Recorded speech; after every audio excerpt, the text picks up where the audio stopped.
No, she's on the move. You can't hold her down. And if I couldn't walk, I'd crawl to you. Is he trying to stress me out? It's all coming up, Jesper. Oh God, it's Matthias. I finished Six of Crows 7 months ago, and I've been putting off Crooked Kingdom ever since, and I'm finally going to start it today. I'm a little nervous. I did a reading vlog for Six of Crows, so if you haven't seen that, you can go back and watch that first. I think that makes more sense if you want to know my opinions of Six of Crows. I don't know why you'd want to see me read Crooked Kingdom and not Six of Crows, unless something really awful happens in this book and you just want to see the reaction to that, which I'm slightly worried is true. I'm very excited and just a little bit nervous. Oh, I don't even know how to pronounce the first name. That's normal. That's regular for this. Who's that? Retvenko. I'm just going to hope we have a juiced used situation where Retvenko isn't going to turn up later on, so I don't actually need to be worrying about this. So we're just going to start the book. Wings? I don't remember there being wings. I feel like I would have remembered them flying around with big wings. I do remember people flying. I really thought that was because they could control the wind and they were just like flying themselves around when they were super powered with the drug or whatever it was. Wings. I love that we're opening on them just doing another job. Like, I know the last book ended with Inej being taken away, and I don't know what I really expected this book to start with, but it's just starting so normal. It's just like, yeah, another day, another scheme. I've missed them. I admit I have missed them. Oh, okay, it's to do with Inej. That makes more sense. But I do like that we're opening straight on like a classic job though, but yeah, good to know. Good to know we remembered Inej existed. I have a strong suspicion that Kaz is starting out this book already lying, because Wayland's wondering why Jesper keeps losing the cards when Kaz is the one that's shuffling the deck. And I think Wayland maybe hasn't been let in on the full plan. He's worried that Jesper's gonna run out of money. I don't think he should be worried about that. I think Kaz is doing what Kaz does best, and that's being deceitful. So I'm visiting my friend for a few days, and I thought, of course, I'm going to bring my book with the intent that I was going to read loads. I did not. The only thing that gave me pause was the talk of the Zemini girl, because I was wondering if we specifically knew who she was because of Kaz's reaction. But now, after the fact, I'm thinking it's probably just because she's a girl at the menagerie, and this man is offering her up to Kaz, and that probably infuriates Kaz because he sees all the girls at the menagerie being a version of Inej. Being in public and reading about Kaz telling a little girl that he's gonna slit her mother's throat. It was awful. Also, the line, "It was that or snap her neck and make it look like she fell down the stairs, Waylon. I think I showed remarkable restraint. Move." I love him so much. Okay, I'm home now and I'm going to read so much. I'm locking in today. I'm going to read loads. I have a confession, and this is a spoiler if for some reason you're reading this along with me. Because it's a spoiler for me. A couple months ago, I saw a TikTok of a skeleton. And on that TikTok, it said, very small words, Crooked Kingdom spoiler. I didn't see that bit. But someone called the skeleton Matthias. What does that mean? Because I'm thinking he dies. I'm thinking he was melted in like a vat. So... Or we've got like a squirrel situation. Why is he a skeleton specifically? Every time I see him do something cute, I now think of that TikTok and I'm like, what's gonna happen to Matthias? You know, like this line, he hears Nina's voice, his steps quickening, eager for the sight of her. Adorable, but does he die? Anyway, yeah. So that's also happening.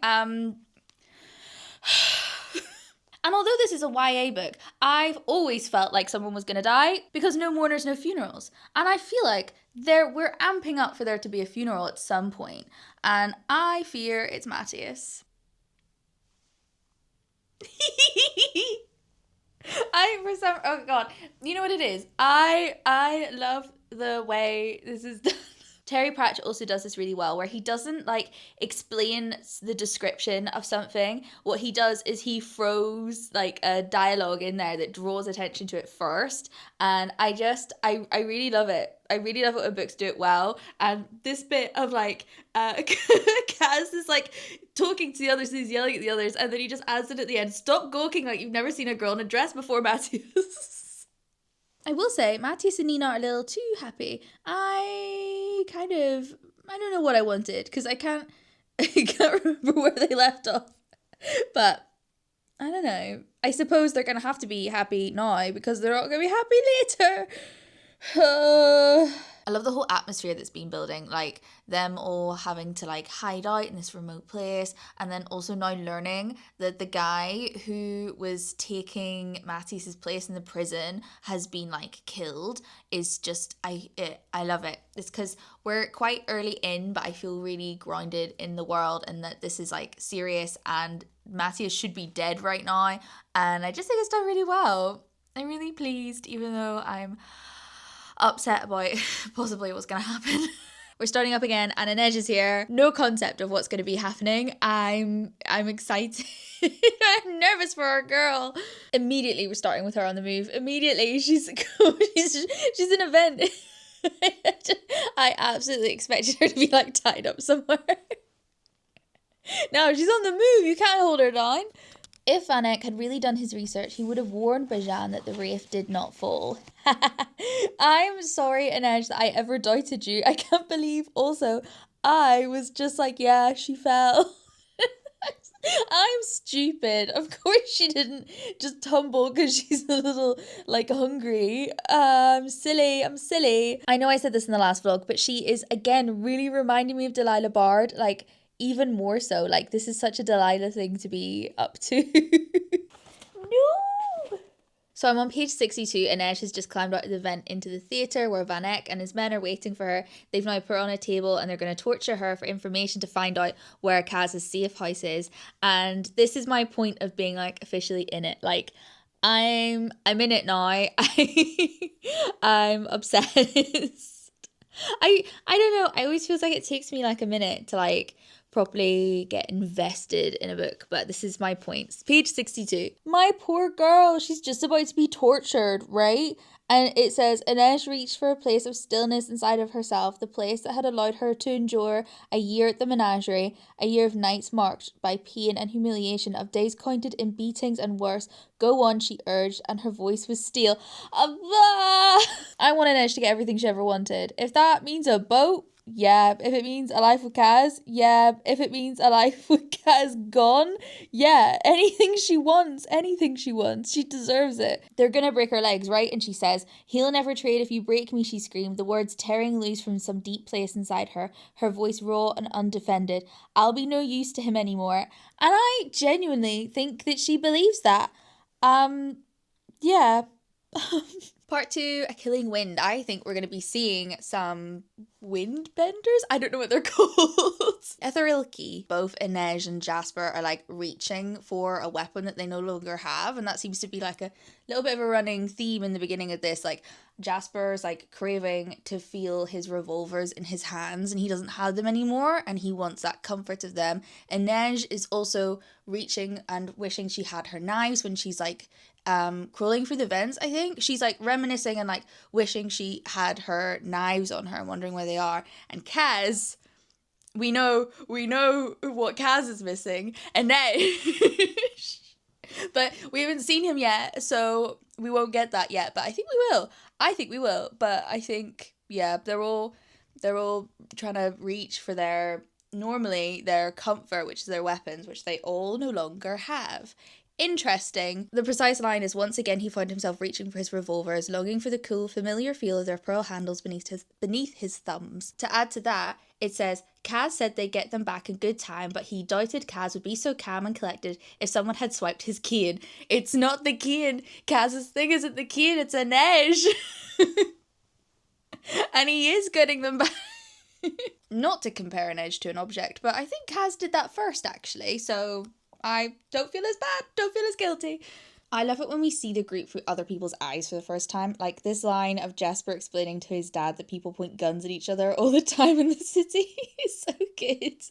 And it's just you see them as maybe a little bit more, I don't know, you just see them differently. It's like Always Sunny in Philadelphia when the gang's doing something and they put like a regular person there to look at them really oddly. This is what I feel like this is what's happening here. Like even this bit where Jesper kind of like clicks into action is so good, because if his dad wasn't here, I would be reading this in a completely different way. But because his dad's here, I'm like seeing him be really competent and switched on and realizing, you know, they are good at this. They're good at this, but they are coming across a little bit insane. Now we've got Nina's POV. It's made Mateus is so much more awful. What do you mean? All he can think about is her, and all she can think about is the drug. These two are just destined for failure, but I love them so much. Not Kaz being polite to Jesper's father. Apologies, Mr. Fahey. I don't know. A habit one develops in the barrel. Trust but verify. Like he's on his best behavior. They're all lying to Jesper's father together, and Kaz is using his own story. They were swindled. They were offered a business opportunity that seemed too good to be true. That's what happened to my boy. So I've heard about the new editions where they kind of are a bit more vague with the characters' ages, but I just don't think sections like this would hit as hard if we're vague about the ages. Like surely if you're assuming that Jesper's like maybe 24, it's so weird for his dad to be like, you've 3 days or else you're coming home with me, young man. He doesn't say that exactly. Surely Kaz isn't gonna just like walk into a trap. He's better than that. But then are we to think that like Inej makes him stupid? No. I mean, Inej did make him stupid because that's the whole reason she's caught in the first place, but Kaz wanting Inej back with her knives can be interpreted 2 ways. Number 1, he sees Inej as only having her worth if she has her knives with her. So to return Inej without her knives is basically not returning Inej at all, because Inej is property and a tool and she needs to be complete. Or Inej is a whole person and Vanek has taken her knives and Kaz wants her to have her property back because the knives matter to her. You know? It like, I think it's a little bit of both. Brecker thinks we're still playing a game, does he? She is my wife. She carries my heir. Who do you think you kidnapped? You stole someone first. If you didn't want people kidnapped, you maybe shouldn't have started kidnapping people in the first place. That's just me though. If I didn't want my pregnant wife kidnapped, I maybe wouldn't have kidnapped a young girl. Oh, I love this so much. Go on, Vanek, threaten me. Tell me all the little things I am. You lay a finger on me and Kaz Brecker will cut the baby from your pretty wife's stomach and hang its body from the balcony at the exchange. I read a lot of fantasy books, right? And some of the fantasy books try to be menacing and like dark and all these sort of things and try to have a main character that's like scary. For some reason, these teenagers seem to be doing it better. And then it's just like, oh, Kaz wouldn't actually do that, but I'm like, maybe. You'd think by now I would be bored of them always knowing what's going on, but I'm not. I don't know, if this was an adult fantasy book, I would definitely be like, oh, why are they, they're always one step ahead, this is so annoying, but I'm really not. I really enjoy them always being one step ahead. I find it quite fun, and I think it's going to be so much more satisfying when they're not one step ahead. Even though I felt like that was going to happen in the last book, and it didn't really. I mean, it kind of did when they got betrayed, but it still didn't feel like Kaz messing up as much. I don't know. It's like the first book where Kaz is talking about hitting a mark. We've got Mateus jumping straight to honour. Nina's talking about like poor parenting skills. Jesper, I think, is receding hairline.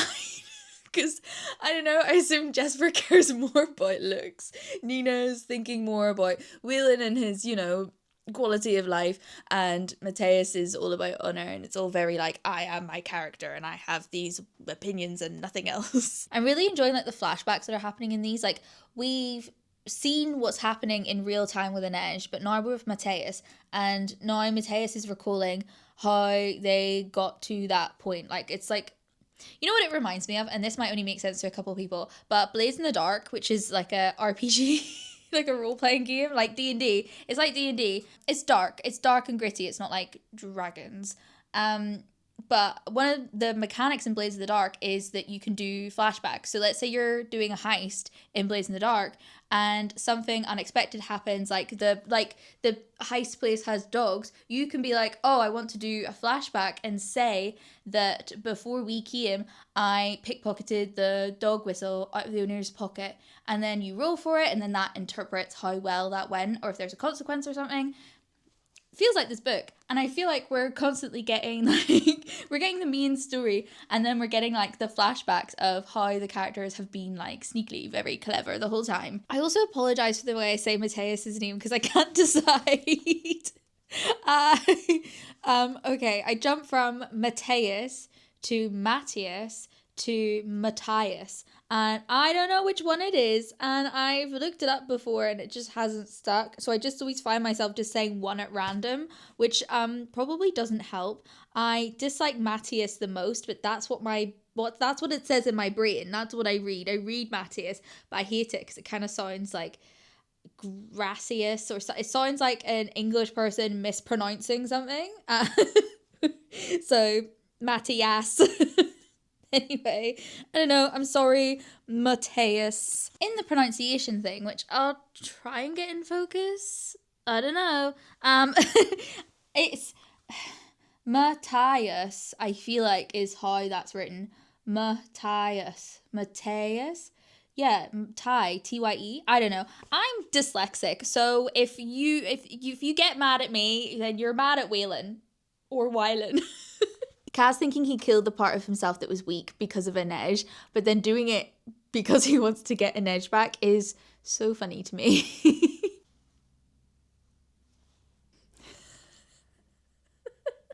Kaz is like thinking about Inej and planning Vanek's demise and noting the rage that's ignited in him, and then she's just like, do you think he's handsome?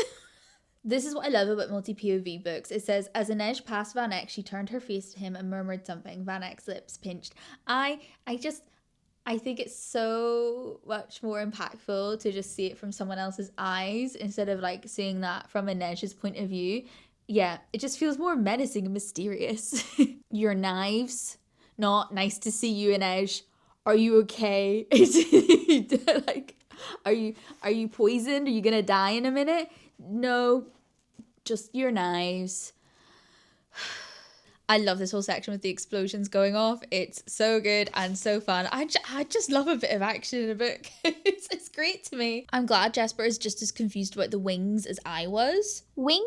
At least now we know they're fabricated. It seems like they're fabricated. He's calling them metallic. So I would assume this isn't like, grown wings. Part 3, brick by brick. Ba-na-na-na. Brick by brick. So we're on Inej's chapter of those two getting to their like safe house until they get back to creepy graveyard place. And it's fun because now they have time to like sit and think. So of course we're not going to see in Kaz's head. We only see in Kaz's head when like things are going on, he's distracted. But when he could actually, be in a situation where he's thinking about Inej, we don't get to see it. Typical. Like, I want to know what he's thinking when he gives her the water. I want to know what's going on in his brain, but it's so much more interesting when you don't. So wild speculations and predictions. Do we think Kaz is going to save Vanek for Inej?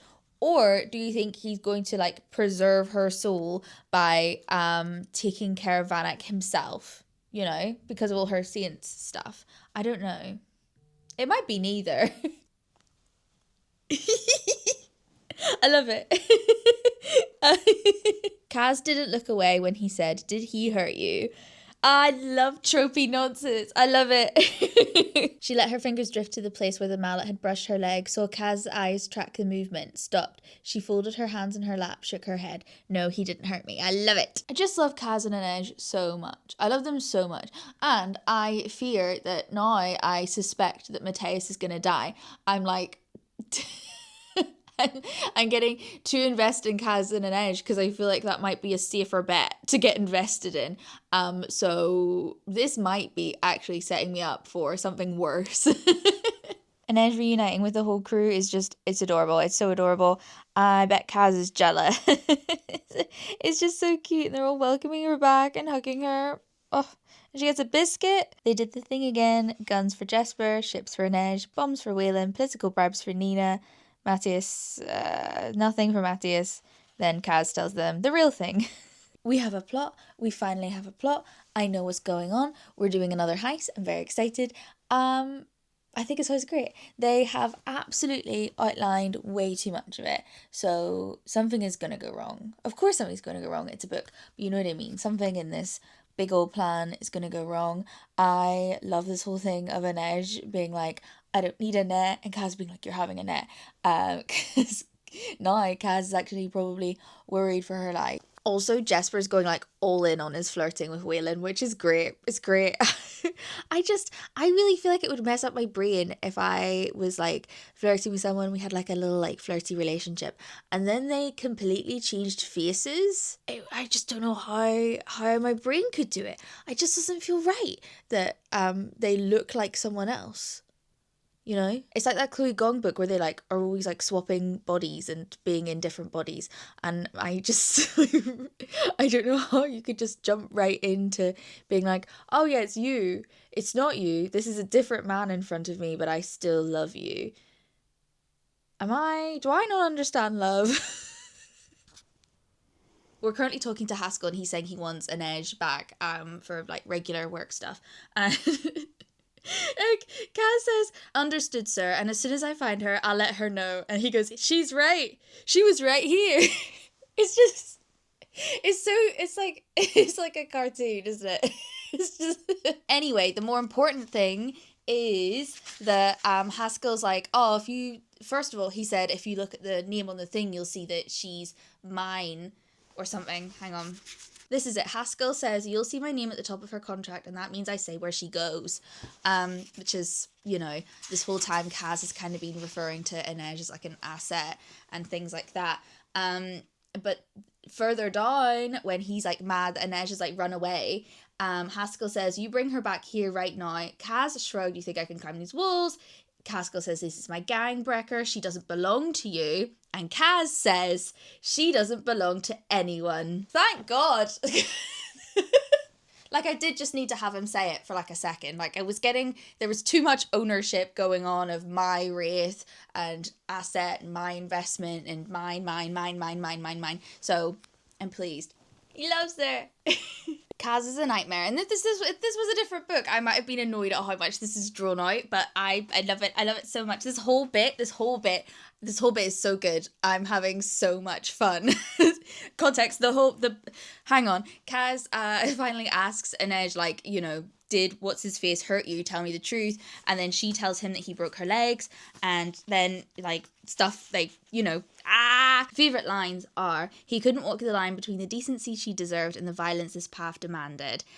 And then we get the thing she wants to ask him, which is, if he did break my legs, would you have come for me? And he says, I would come for you, he said. When he saw the wary look she shot him, he said again, I would come for you, and if I couldn't walk, I'd crawl to you, and no matter how broken we were, we'd fight our way out together, knives drawn, pistols blazing, because that's what we do, we never stop fighting.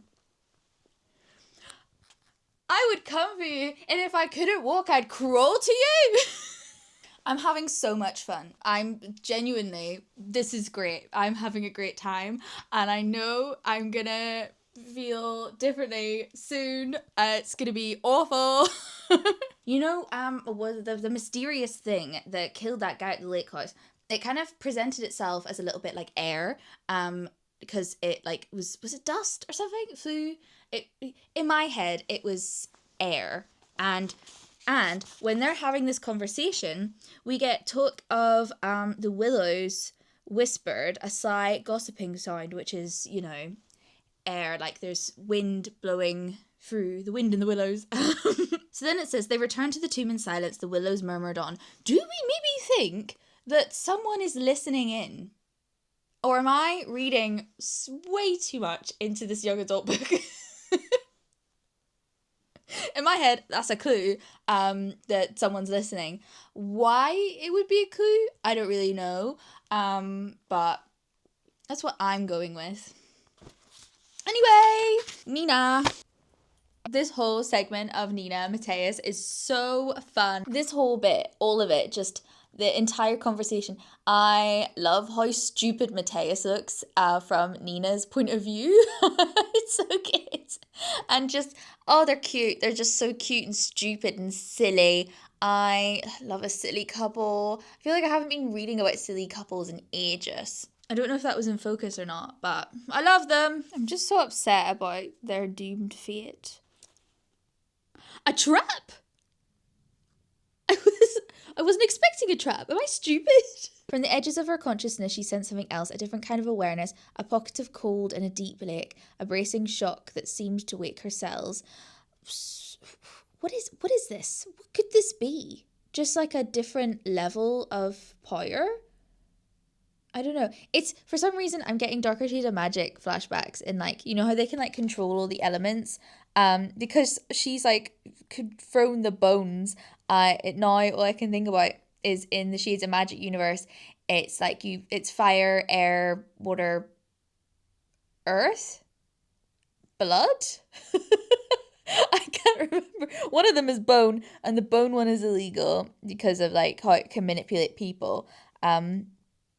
Yeah, I don't know what that's got to do with this, just that I'm thinking about it. Who's Zoya? I don't remember who Zoya is. Oh, is it in the book? Hang on.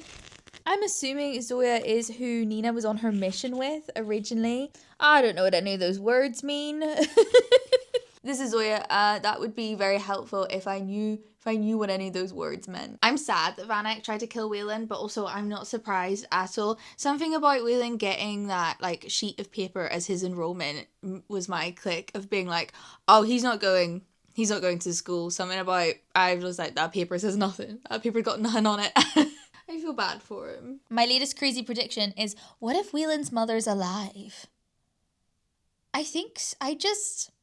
I know I say this about a lot of books. A lot of books I read, I go, I bet the mother's not really dead. I don't know why. I just always we never see the dead parent's body, so I always just assume the dead parents are secretly alive, you know? I don't know. Anyway, yeah, what if she's alive? That'd be fun. Holy shit, am I right? I'll take you to her, but instead of turning in the direction of the graveyard, she headed back towards the entrance. Is she inside?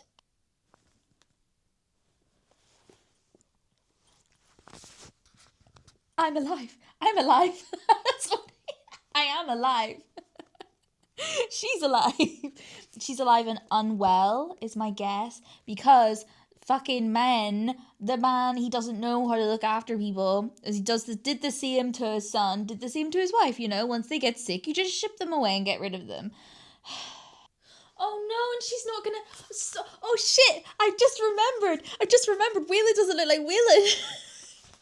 He doesn't... She's not gonna know it's him. Even if she was capable of recognizing that it's him, she won't know. She won't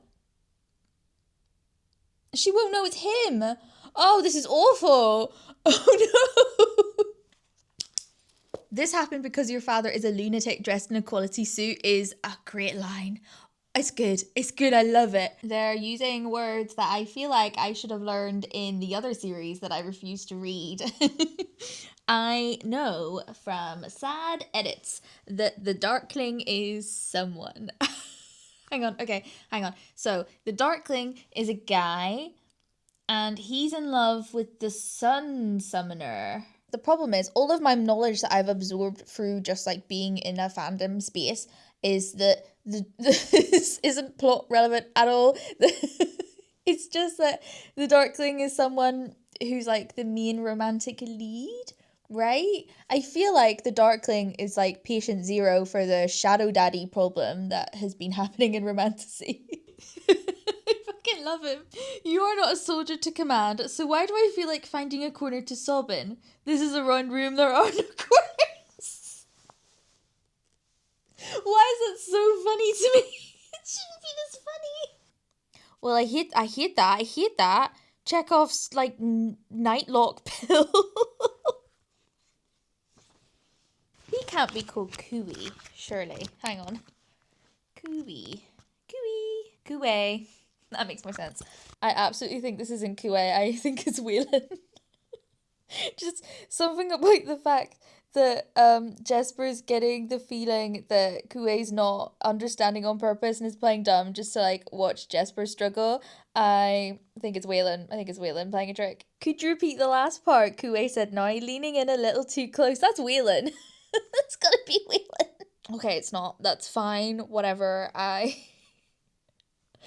Fine.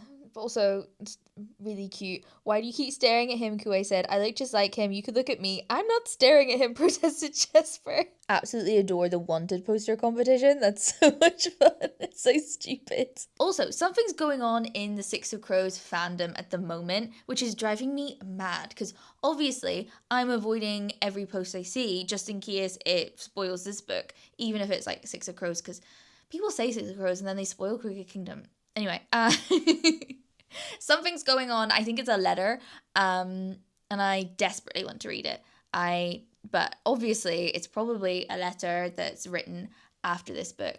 But it's giving me the really bad feeling that it's like going to be, if it's a letter and it's set after the events of this book, it's gonna be because they're all split up, right?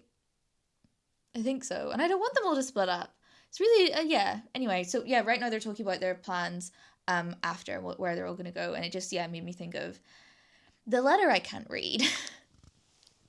Like Wayland and dyslexia joke. God, I'm so sad because I feel like Matthias and Nina are not getting on that boat, and I want them to get on the boat. I want them to get on the boat so badly and just to go and be safe and happy. Even if it means that we don't see them for the rest of the book, I would like them just to go and be safe. Maybe because I'm old and miserable now, but I don't get the waffles thing.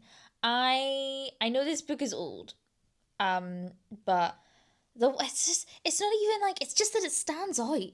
It's yeah, tonally it doesn't feel right. I know it's a young adult book. It's a young adult book. I'm an adult. I don't get the waffle thing. Part 4, The Unexpected Visitor. Someone's just landed at their secret hideout, so exciting. But we're at an edge and we're not going to find out what's going on. It's not like I wanted to know or anything. No, it's fine.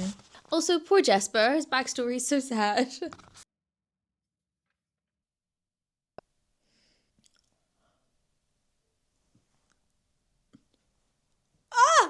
First of all, that whole segment of Inej remembering her time at the menagerie, awful. Oh, horrendous, awful. I felt like I remembered people being like, oh well, the best thing about Inej's backstory is that we never learn too many details about it. That was too many details. That was too much.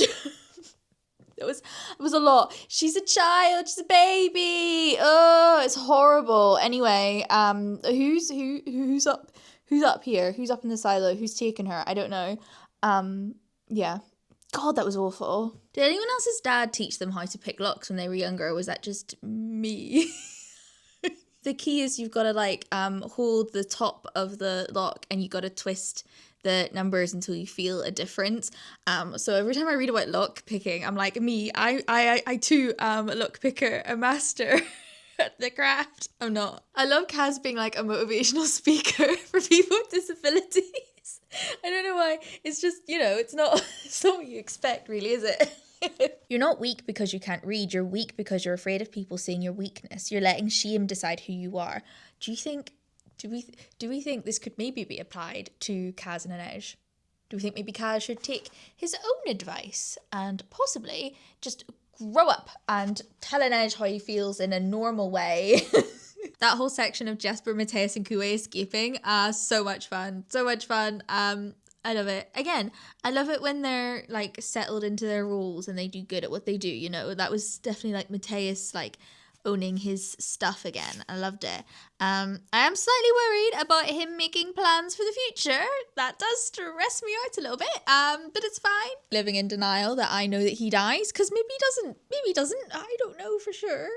He might be okay. Who is this?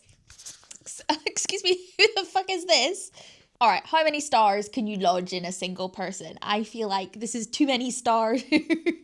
I love Roland's judge of the characters in this book. The fact that he sent like a bunch of mercenaries to go get the boys, but sent like a specialized assassin for Inej. Mateus is a soldier. Jesper's apparently the best sharpshooter in the barrel, and Kuwei is, I feel like, a loose cannon. But Inej got the highly trained assassin. At least they don't underestimate my girl. I do love how fixated Kaz is on Inej. Also, quite nice for him to actually be thinking about Jesper for once. Jesper could be dead already. Oh, cares about Jesper? That's nice. Nina's power is death. That's why the bones worked. She used to be able to feel life and feel pulses, and now she feels death. That feels worrying? A little bit. Now, how do they know it's gravy? I feel like if I saw a gravy on someone's clothes, I wouldn't go, oh, it's probably gravy. How would they know it's great? Silly. Well, that's adorable. Also, I feel like is a little bit of a comparison with Nina and Mateus as well, because they were literally shipwrecked. Yeah. The first thing Waylon notices about Jesper is his lips. Come on now. No, come on, Waylon. Get a grip. Get up. Just stop it. I'm also sorry for calling him Waylon. I am aware now that it's Wylan, but I can't stop. I read it as Waylon. If I swap halfway through, it's going to be weird. So we're going with Waylon, and I'm sorry. I'm loving them all gathering again at the hotel. It's so good. It's done so well, and I love it so much. I love them so much. And I love them all like relaying their stories. Like Inej tells 20 stories, Waylon made a hole in his father's ceiling, and then Nina can raise the dead. I mean, this is really pushing Mateus. Like, this is a lot for him. This poor man. He's just about got past the witchcraft, and now he has to deal with necromancy. I can't raise them. I mean, they get up. They get up. They get up is such an insane thing to say. Kaz is being mean to push them away. Classic. I see what you're doing, Brecker. What do you think my forgiveness looks like, Geordie? Who the hell is Geordie? Geordie!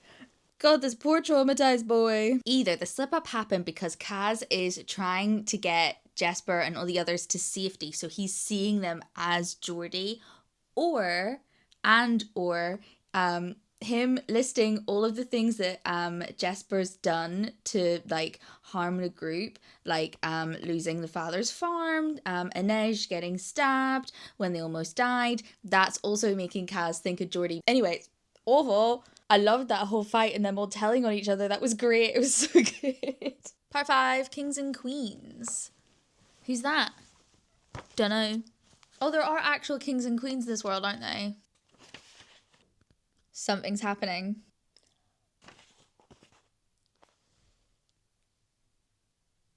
No! Disappointment! Is it Kuwei?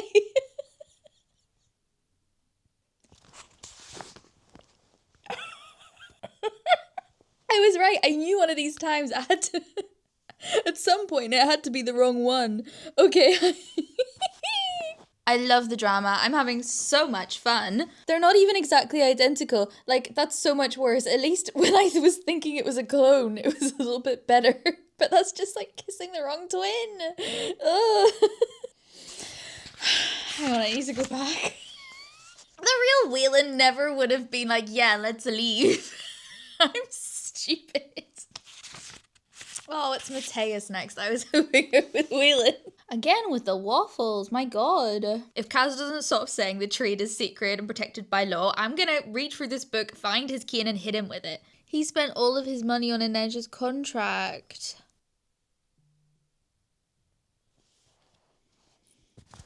She followed him anyway. Very Delilah Bard of her, just saying.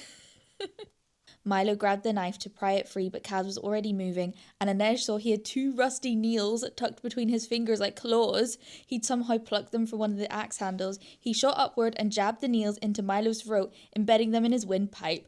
Milo made a faint choked whistle before he fell. Ugh! But in that moment through the wide slats of the banister landing, she saw his eyes were open, his gaze found hers. I think Kaz just paid Nina a compliment. He says we all know where Nina's loyalties lie, and Nina says I didn't tell the Grisha about Kuwei, and then it says a faint smile touched Kaz's lips. Like I said, we all know that Nina's loyalties lie with us. Crazy. Okay, anyway, that's all. Does Whelan really think that Jesper has a thing with Kuwei?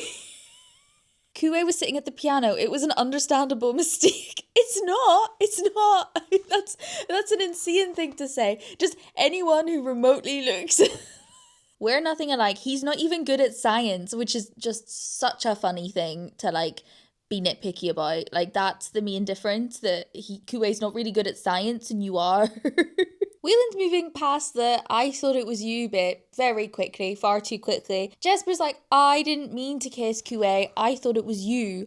And then Whelan is like, wasn't me, you can kiss whoever you like, Jesper. You, Jesper wants to kiss you. Sort it out, boys. I just remembered that Mateus is gonna die. He might not, but he's most likely gonna die in this bit. So that's kind of bummed me out a little bit. Anyway. I have a strong feeling that these Grisha that's being mentioned, Strumhond, I think. Yeah, I have a strong feeling that they're from the other series because something about them feels like they've got a deeper, like the way they interact feels like they exist in a different book and not just that they've got like a deep character work, you know? Like something about this like beginning interaction with this guy and then him being like, he knows me, I'm famous, that feels like a character in a book. Like it feels like a main character. And this feels like the dynamic of like a different group from a different book. I don't know though. Should I read the other books? Let me know. I'm not sure. I technically do own the first one. Or did I donate it? Oh, I might have donated it. A pirate asked Jesper. Privateer, Strummond corrected. That is my favourite thing. It's like, it feels like a recurring joke that happens in every book that I read. Like, this is the third time, right? In Prior of the Orange Tree, Kit and Loth are on the privateer ship. And I'm pretty sure they call them pirates and they go privateer. And then in Gathering a Shadow, the Dark Ages of Magic books, which I will not stop talking about, Alucard is a privateer, and I feel like that gets brought up a lot where people go pirate and he goes privateer, and Lila wants to be a pirate, so she does not want to be called a privateer even though is technically a privateer. I know who this is. She's got scars, and I've seen edits of a ginger girl with scars in the show. These people are definitely from the other book. Which you all probably know, so it's not news to you, but it's news to me. What does she do? I don't know. I love this theory that Jesper is a good shooter because he can like manipulate the bullets. That's so good. It reminds me of the Umbrella Academy. I can't remember his name. Diego, I think it is, who can like change the trajectory of things. I can't remember what his power is specifically called, but he can like move bullets and stuff, and he can throw knives and the knives always hit, and it's kind of like a play on that. I mean, this obviously came first, but yeah, I love that. I hope we see it. Like what's that silly movie where the girl shoots and the bullet curves? Can't remember, because his mum taught him. Oh, I love it. Oh, the italic O. I really hope we don't die. Me too, Jesper. Me too. It's what I've been saying this whole time. I feel like we're finally on the same page. I'm stressed about it. This is the thing that's made me the most worried, because what does he mean? What does he mean by that? Is he trying to stress me out? Yes. I feel like I've been reading this book for months. I feel like this is the longest I've ever spent reading anything. I don't know why. I'm not really sure what's happening. I think it's I'm reading it in like really short bursts. And I'm unsure why I'm doing that. It's probably because of the really short chapters. But yeah, I don't know. I feel like, yeah, the other book in my head flew by a little bit quicker, even though I took like a huge break because I got a concussion halfway through. It might also be because there is a bit of a lack of plot happening. Like in the first book, we had a very clear like thing that was going on, you know? We were going to the ice court. We were going to do the heist. The toughest mark is an honest one. So, Matthias? I'm so sad about him. Kaz cares about Jesper. He doesn't want him to be addicted to a drug. He's becoming a better person, which is slightly worrying me that his arc is, you know, completing, and when that happened, they die. A tune that he'd had in his head for a while, it would need percussion, something with a rat-tat-tat-tat, like gunfire. Is this foreshadowing, or is this just showing us that he's been a little bit corrupted now and, you know, wants the gunfire and, you know, something's missing unless there's like shooting happening? Oh, or is it because of Jesper? I'm gonna choose to believe that it's because of Jesper and not that this is foreshadowing for something.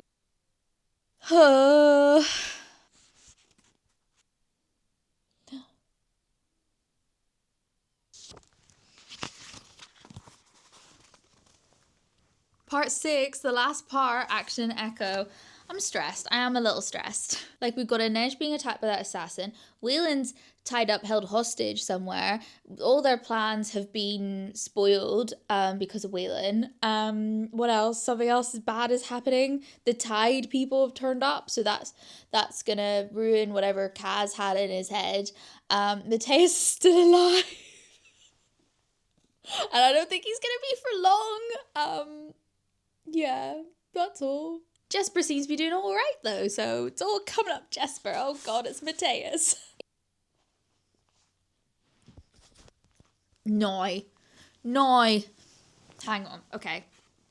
Matthias isn't he older than the others? I mean, it doesn't really matter, but, like, Matthias is thinking that no one knew the identities of the Council of Tides, and he's thinking, well, if Kaz, like, Dirty Hands and the Wraith couldn't work out their identities, then no one can.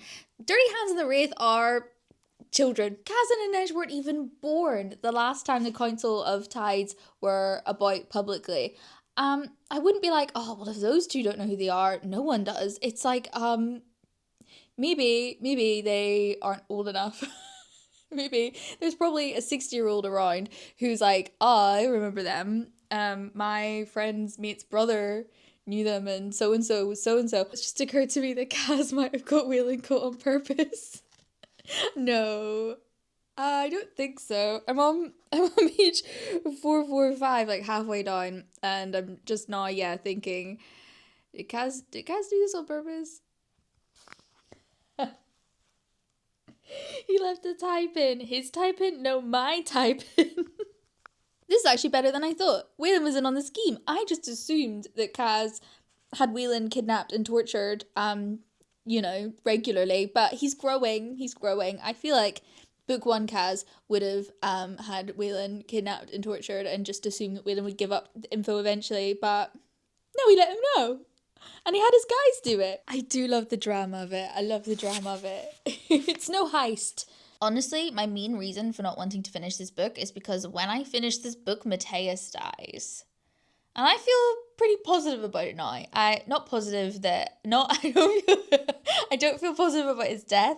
I feel positive that his death is inevitable. Yeah.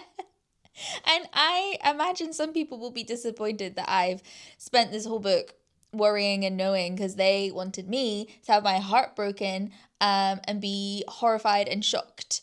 So I'm sorry to you. I'm sorry to those people who wanted to watch me go through it. But I'm prepared. I am prepping myself and I'll be fine.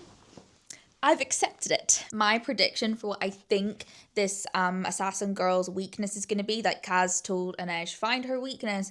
I think her weakness is going to just be that she assumes that she will beat Inej. That's going to be her like blind spot. So that's in my guess is going to be that that's what Inej is going to exploit. So we're going to have like a, Inej pretends that she's been bested, and that's when she strikes. Because this girl is too cocky, and we're going to use that cockiness against her, is my prediction. Yeah. Some of my predictions of this book have been quite wrong, but I feel confident about this one. Oh, I was right about the mum as well. Yeah. Okay, so her tell's actually her breathing, but I would almost assume that that is so common that it would be a bluff. Like she's telegraphing her hits on purpose with her breathing is what I would assume is happening. But I'm possibly reading too much into this. I just love fight choreography. When I say telegraphing, I mean like if you're fighting and sometimes some people lean their fist back a little bit to punch. And so that's what I mean by telegraphing a punch. Okay, yeah, I was giving Assassin Girl too much credit. Yeah, it wasn't a trick. It wasn't a grand scheme. Jesper putting the weevil in that man's mouth. Horrendous, awful. Ugh. No one can shoot around a corner. Did I not predict the corner thing? Did I? Not really. I did mention it. I did mention that movie where the girl like does the curve thing. Diego definitely would have shot around a corner. Also, it does kind of be we're veering too far away from the text, but it also does make me think of the briefcase in Hitman. They coded this briefcase and it moved too slowly. So in Hitman, you lock on a target and then you throw something. But the speed of the briefcase was too slow. So when you locked on to a target and you threw the briefcase at them, they would have time to like round a corner or something and the briefcase would follow them around the corner. And then if they got on something like fast, like let's say they got on like a jet ski and you threw it and they're on the jet ski, the briefcase would just like slowly follow them on their path for ages. That's what I'm picturing. I want you to remember. Remember what? Ah! Oh, and he won't know. He won't know his brother's name. Wrong. Sorry, Pekka Rollins. That is incorrect. It's also so much worse for Roland's reputation to like be on his knees begging and not even to save his son. His son wasn't even in danger. Like that feels more damaging than if his son had actually been in danger. I saw something. I saw a chapter and it's I saw a Mateus chapter and it was so short. It's fine. It's fine. I've prepared myself. Not like this. What? He gets shot? No. Oh my god, and Nina's gonna find him.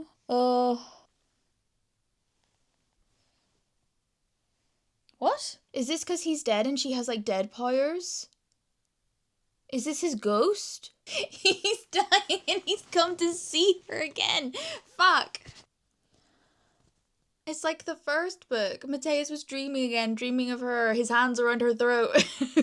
Honestly, it was almost worse reading the book knowing he was going to die than his actual death. My anticipation and dread for Mateus's death was so much worse than his actual death. Now that Mateus's fate has been sealed and I can like recover from that, I have time to think about other nonsense, which is I really hope that Jan van Eyck's wife is actually pregnant with that other guy's son.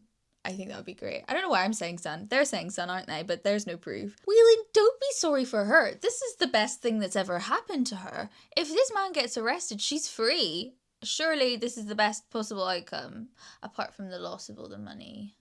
She probably would have preferred him to die of natural causes. Wait, his entire fortune would pass to her and their unborn heir? That doesn't seem right to me. If you swindle a bunch of people out of money, your money just goes to your kid who you were kind of banking on getting the money anyway. Good for her though. Very good for her. Oh, but Whelan, hang on. Whelan should get the money. Ooh, cretin. Haven't heard cretin in ages. I am enjoying the complete dismantling of Van Eyck's reputation. It's great.